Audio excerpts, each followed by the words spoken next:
মাছগুলো ফুটে ধুয়ে পরিষ্কার কষানো হয়ে গেছে। এখানে আমি টমেটো দিয়ে দিলাম। লটিয়া মাছ থেকে নিজে নিজে অনেক মশলাটা কষানো হয়ে গেছে। এখানে আবার একটা মজার কাহিনী, তেলাপিয়া মাছের ডিম হয়েছে। এখন দিয়ে দিলে এখানে দিয়ে দেবো কষানোর জন্য। পরবর্তীতে কষানো হলে আবার যে ঈদের 3 দিন পর বাজার করলাম, অল্প কিছু বাজার নিয়ে আসলাম। তেলাপিয়া মাছ, তারপর লটিয়া মাছ, ধনে পাতা, তারপরে যে কচুর মুখী বলে অনেকে, আমরা কচুর ছড়া বলি, হেলিঞ্চার শাক, এগুলো সব নিয়ে আসলাম।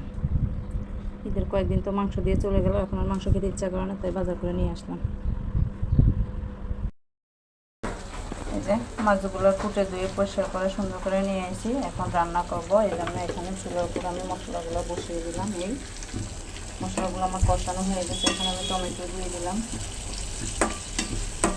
লটিয়া মাছ আমি এইভাবে রান্না করি, কে কীভাবে রান্না করেন তা আমাকে কিন্তু কমেন্টে জানান। এখন মাছগুলো আমি দিয়ে দিচ্ছি, যেহেতু আমার মশলাগুলো কষানো হয়ে গেছে, ওই জন্য এখানে আমি মাছগুলো দিয়ে দিলাম। মাছগুলো দিয়ে এখন নেড়ে ছেড়ে, মাছগুলো সুন্দর করে নেড়ে ছেড়ে দিয়েছি।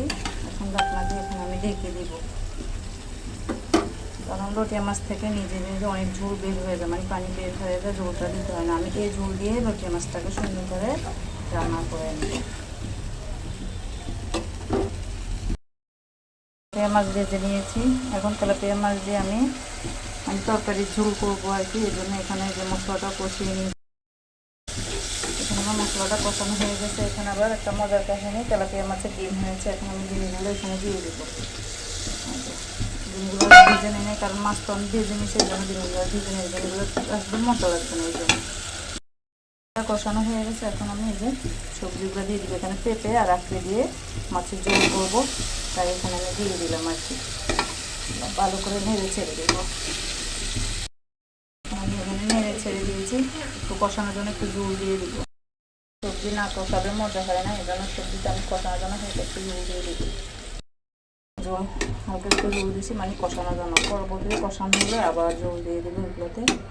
এখন আমি ঢাকনা দিয়ে ঢেকে দিব, দিয়ে ঢেকে দিলাম। এখন সিদ্ধ হতে থাকো। যে মাছগুলো হয়ে আসছে, এখনো ধনে পাতা দিয়ে নেই। এখন ধনে পাতা দিয়ে দিই। ধনে পাতা সব কিছু এখানে কেটে রেখেছি, এখন দিয়ে দিই। লটিয়া মাছের সাথে ধনিয়া পাতা না দিলে মজা হয় না লটিয়া মাছ। আমি এখানে যে ধনে পাতাটা দিয়ে দিলাম। ধনে পাতা দিয়ে সম্পূর্ণ নামিয়ে নেব। ধনে পাতাটা হালকা একটু সিদ্ধ হয়ে আসলে এগুলোকে নামিয়ে নেব। ঝোলটা এরকমই রাখবো, ঢাকনা দিয়ে রেখে দিব ধনিয়া পাতাটা সিদ্ধ হওয়ার জন্য। দিয়ে রেখে দিলাম সিদ্ধ হোক, আস্তে আস্তে আমি অন্য কোনো কাজ করি।